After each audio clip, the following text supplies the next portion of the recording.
하나님 말씀 창세기 19장 12절에서 23절까지입니다. 인간의 구원이 전적인 하나님의 은혜입니까? 아니면 인간의 결단에 의한 결과입니까? 본문은 이 질문에 대해서 인간의 철저한 무능력과 하나님의 압도적인 자비라는 대조를 통해서 답을 제시하고 있어요. 마침내 이제 소돔의 심판의 때가 도래했어요. 하나님은 아브라함을 생각하사 롯과 그 가족에게 구원의 기회를 주셨지만 심판의 긴박함 속에서 그 가정이 보인 반응은 무기력하고 모순적으로 보이기도 해요. 본문은 실패한 인간상을 보여주고 있어요. 영적인 무감각으로 심판의 경고를 그저 농담처럼 여기며 비웃던 사위들의 모습, 끝까지 떠나야 함을 알면서도 끝까지 미련 때문에 머뭇거리던 롯의 모습, 그리고 소금 기둥이 된 그 아내, 하나님의 안전한 명령보다 소활성을 의지하는 롯의 모습, 그리고 불의한 방법으로 아버지께 술을 먹이고 또 동침을 하여서 모압과 암몬이라는 그 민족을 만든 또 두 딸들의 모습까지도 모두 다 실패한 인간의 모습을 보여주고 있어요. 본문의 핵심은 무엇입니까? 인간의 더럽고 추함이 아니라 그럼에도 덮어주시는 하나님의 강권적인 자비, 여기에 우리가 초점을 두고 말씀을 보아야 돼요. 도망치지 못하는 롯의 손을 강제로 잡아 성 밖으로 이끌어내시는 천사들의 손길은 멸망할 세상에서 우리를 건져내시는 하나님의 구원과 사랑을 상징하고 있어요. 구원의 손을 놓지 않으시는 하나님의 그 은혜 때문임을, 구원이 우리에게 주어지는 것임을 기억하는 오늘 말씀을 통해서 우리가 함께 살펴보면 좋을 것 같습니다. 먼저 12절과 13절을 보면요, 그 사람들이 롯에게 이르되 이외에 내게 속한 자가 또 있느냐라고 말을 해요. 그 말은 롯뿐만이 아니라 그의 가족들을 향한 하나님의 자비죠. 내 사위나 자녀나 성중에 내게 속한 자들은 다 성 밖으로 이끌어내라. 이끌어내지 않으면 다 심판당해 죽는다고 지금 경고하고 있는 거예요. 내게 속한 자들을 다 끌어내라. 하나님의 자비와 은혜인 거죠. 그런데 문제는요, 14절이에요. 롯이 나가서 그 딸들과 결혼할 사위들에게 말하여 이르기를 여호와께서 이 성을 멸하실 터이니 너희는 일어나 이곳에서 떠나라 하되 그의 사위들은 농담으로 여겼더라. 농담으로 여겼다는 거예요.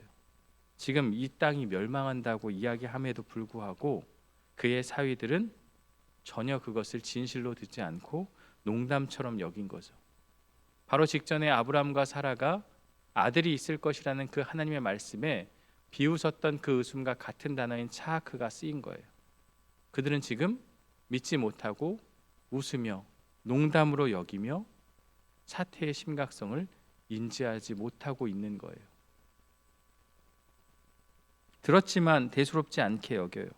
들었다는 거예요. 듣긴 들었는데 하나님의 심판 앞에 전혀 무감각하게 반응하고 있는 거죠. 여기서 우리가 하나 생각해야 할 것이 있어요. 바로 19장 1절 말씀이에요. 1절에 보면 마침 롯이 소돔 성문에 앉아 있다가라는 표현이 있어요. 이게 굉장히 중요한 표현이거든요. 그가 성문에 앉아 있었다라는 것은요, 재판관이거나 지역의 유지일 가능성이 높아요. 사실 롯은 소돔에 처음부터 정착했던 사람은 아니죠. 눈을 들어서 그 땅을 택하였고 물이 가득하고 살기에 좋아 보이니 그 땅을 택한 것이죠. 그런데 그곳에서 롯은 치열하게 살았겠죠. 그리고 그 삶의 결과가 성문에 앉아 있는, 그러니까 권력과 명예를 가지고 지금 그가 아주 안정적인 생활을 하고 있었다라는 것을 볼 수 있어요. 그렇다면 그의 가족들, 특별히 예비 사위들도 그러한 삶의 문화를 향유하고 있었을 가능성이 커요. 세상의 안락함, 세상의 어떤 편안함에 빠져 있어서 심판이라는 것조차 생각하지 못할 정도로 그들은 타락한 인생을 살고 있었다는 거죠. 비단 이 사위들만 그랬겠습니까? 아브라함의 간절한 기도를 통해서 의인에 대한 숫자를 하나님과 협상하면서 보면 결국 그 땅에 의인이라고 하는 자들이 전무했다라고밖에 볼 수 없는 거죠. 그 땅이 타락과 그 땅이 더러움으로 가득했던 거예요.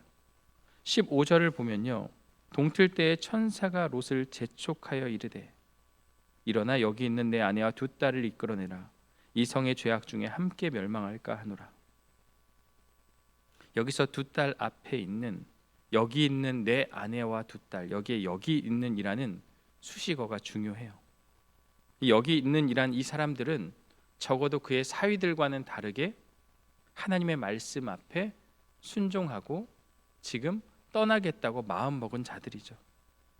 하나님의 구원은 그 음성에 순종해서 지금 여기 서 있는 자들, 그러니까 말씀 앞에 순종한 자들에게 임한다라는 것을 우리에게 보여주고 있어요. 가장 충격적인 장면은 16절이에요.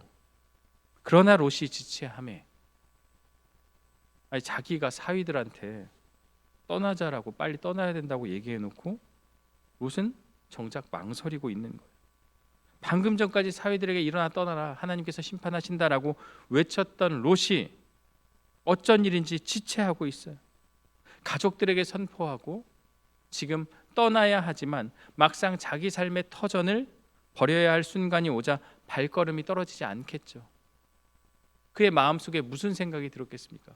뭐 먹고 살지? 어떻게 살지? 그 땅에서 나를 해코지하면 어떻게 하지? 이런 현실적인 문제들이 그의 머릿속에 남아있지 않았을까? 발걸음이 떨어지지 않자 결국 하나님의 은혜가 그에게 임하게 되죠.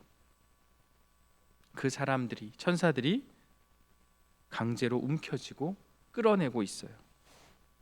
성경은 그 이유를 한 문장으로 정의하죠. 여호와께서 그에게 자비를 더하심이었더라. 여호와의 자비가 그를 이끌어 주신 거예요. 롯의 의지가 아니라 하나님의 자비가 구원의 근거였다라는 거예요. 17절을 보면요, 사람들이 그들을 밖으로 이끌어낸 후에 이르러 도망하여 생명을 보존하라. 돌아보거나 들에 머물지 말고 산으로 도망하여 멸망함을 면하라. 돌아보거나 들에 머물지 말고 산으로 도망하라고 살 길을 알려주고 있어요. 뒤를 돌아보지 않는 것은 과거에 대한 미련, 모든 삶의 그러한 것들을 단절하는 것이고, 산으로 가는 것은 심판에서 벗어나는 것을 의미하죠. 그런데 18절에 보면 롯이 그들에게 이르되 내 주여 그리 마옵소서. 사위들에게 떠나라고 얘기해 놓고 심판의 임박함에 대해서 들었음에도 불구하고 롯은 여전히 머뭇거리고 있는 거예요. 천사는 생명을 보존하기 위해 산으로 도망치라고 명령했지만 하나님의 능력을 온전히 신뢰하지 못하고 재앙을 만나서 죽을까 두려워하고 있어요. 그게 19절 말씀이에요. 또 다른 땅에 가면 내가 어떻게 될지 모르니 저 산까지 갈 수 없다. 지금 그 말을 하고 있는 거죠. 죽음의 위기 속에서도 편의를 먼저 생각합니다. 소돔의 멸망 가운데 지금 심판이 일어나는 그 순간에도 탈출 경로를 두고 흥정하는 롯의 모습을 보면 매우 모순적이게 느껴져요. 자신을 구해주실 하나님의 능력을 온전히 신뢰하지 못하는 거죠. 말씀에 순종하기보다 내 판단과 계산을 앞세운 건데요. 롯의 문제가 무엇입니까? 그가 바라보는 시선에 있어요. 롯이 소돔을 택했을 때 그의 눈을 들어서 하나님의 시선이 아니라 자신의 눈에 좋은 것을 바라보고 그것을 택하였죠. 도망하면서도 마찬가지예요. 내 눈을 들어서 보니 저 소알이라는 작은 성이 내가 도망치기에 아주 마땅한 성이요, 저 정도 성이라면 내가 재기할 수 있고 다시 일어설 수 있는 그러한 성이다라고 생각을 하고 하나님과 협상을 하고 있는 거죠. 하나님을 향한 시선이 아니라는 거예요. 그런데요, 창세기 13장 10절을 보면요, 롯이 눈을 들어 요단을 바라보면서 이 소알이라는 곳도 바라보았다는 기록이 있어요. 이미 마음속에 그 성이 있었던 거예요. 이미 내가 보았던 그 성, 이미 내가 보았던 그 땅, 그래도 내가 알 수 있는 그 땅이라는 것을 대안으로 여기고 하나님께 그 땅으로 내가 가겠다고 협상하고 하나님께 이야기하고 있는 거죠. 21절에 보면 그가 그에게 이르되 내가 이 일에도 내 소원을 들었은즉 내가 말하는 그 성읍을 멸하지 아니하리니 22절 그리로 속히 도망하라. 내가 거기 이르기까지는 내가 아무 일도 행할 수 없노라 하였더라. 그러므로 그 성읍 이름을 소알이라 불렀더라. 그럼에도 하나님은 그의 간청을 들어주고 있어요. 롯이 소알에 들어갈 때까지 심판을 유예하셨다가 해가 도질 때 비로소 심판을 시작합니다. 여러분, 하나님의 전적인 은혜와 자비입니다. 롯은 머뭇거리고 지체하고 끝까지 협상하며 이 심판의 심각성 앞에 인간적인 모습을 보이고 있어요.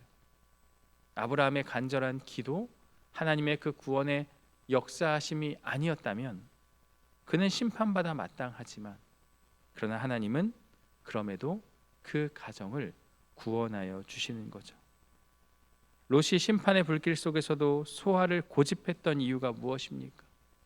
그의 눈을 들어서 그가 처음 아브라함을 떠날 때부터 눈독 들이고 보았던 곳이 바로 이 소알이라는 곳이고, 위급한 순간에 그의 본심이 드러난 거예요.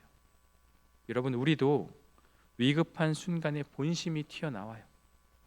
그것은 바로 평소 우리가 무엇을 바라보고 살았는지를 증명합니다.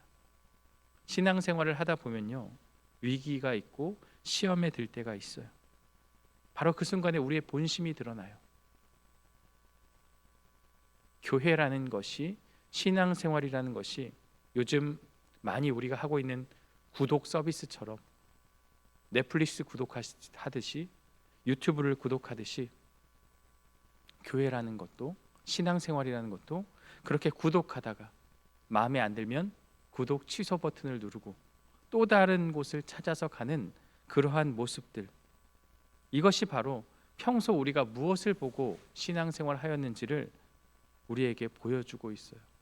위기일수록 믿음의 모습이 증명이 되는 거죠. 롯은 끝까지 자기의 눈을 들어서 바라보았습니다. 달라지지 않았어요.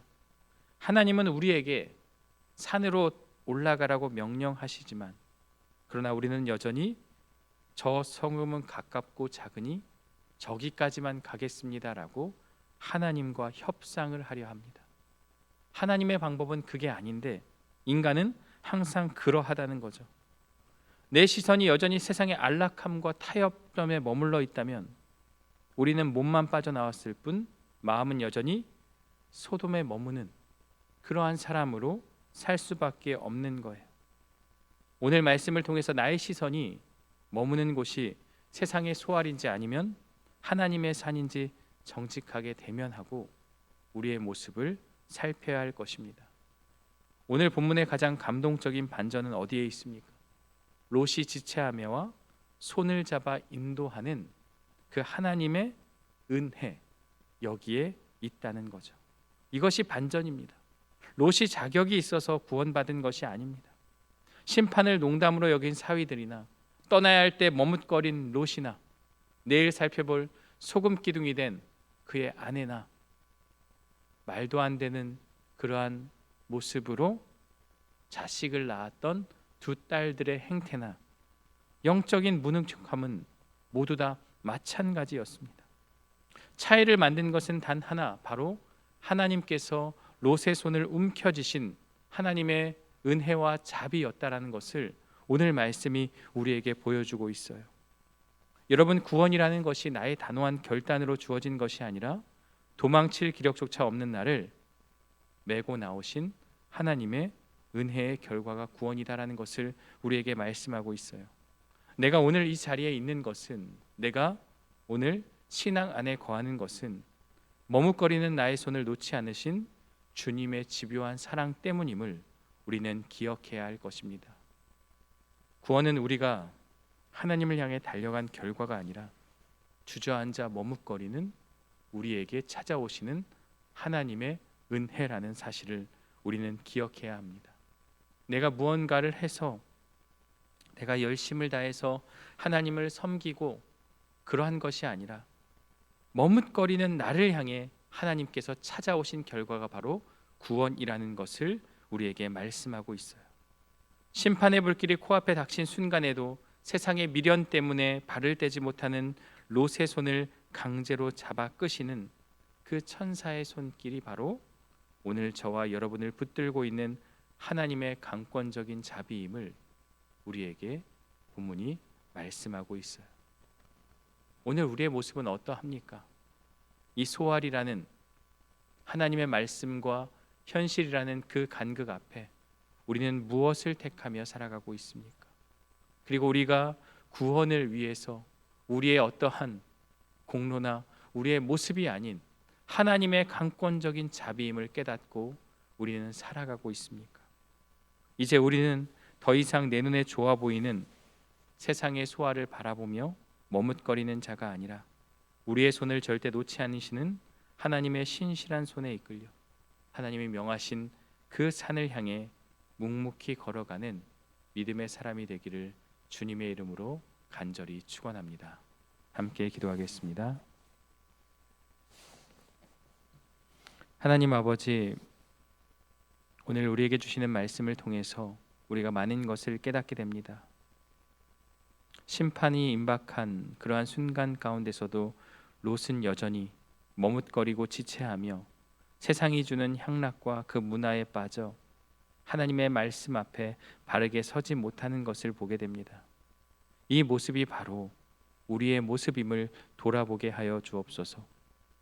하나님을 향한 구원의 삶, 믿음의 삶이라는 제자의 삶이라는 그러한 기준이 있음에도 불구하고 여전히 세상 앞에 머뭇거리며 하나님과 세상을 저울질하고 있는 우리의 모습을 돌아보게 하여 주시고 하나님께서 가라 명하신 그곳으로 믿음의 길을 걸어가는 우리 모두의 삶이 될 수 있도록 인도하여 주옵소서. 우리에게 있어서 구원은 우리의 공로가 아닌 전적인 하나님의 은혜임을 기억하게 하여 주시고 나는 능력이 없고 나는 부족하나 하나님의 강권적인 자비가 나를 구원하시고 나와 함께하여 주심을 기억하며 모든 것이 하나님의 은혜임을 인정하고 고백하는 우리 모두의 삶이 될 수 있도록 인도하여 주옵소서. 특별히 하나님의 자비와 은혜가 병상에 있는 환우들 가운데 흘러 넘치기를 간절히 소망합니다. 지금도 병상에서 고통 가운데 있는 환우들을 주님 기억하여 주시고 속히 회복되어서 함께 예배할 수 있도록 인도하여 주시고 마음이 상하고 또 마음이 불편하고 힘든 성도들의 마음 가운데도 하나님께서 위로와 자비로 함께하여 주옵소서. 주일학교 또 청년부 겨울 사역이 진행 가운데 있습니다. 우리의 다음 세대들이 하나님의 말씀 앞에 바르게 서는 귀한 복된 시간이 되게 하여 주시고 준비하는 손길들 위에도 하나님께서 은혜를 더하여 주옵소서. 오늘 하루의 삶도 주님께 온전히 맡겨드리며 예수 그리스도의 이름으로 기도 올리옵나이다. 아멘.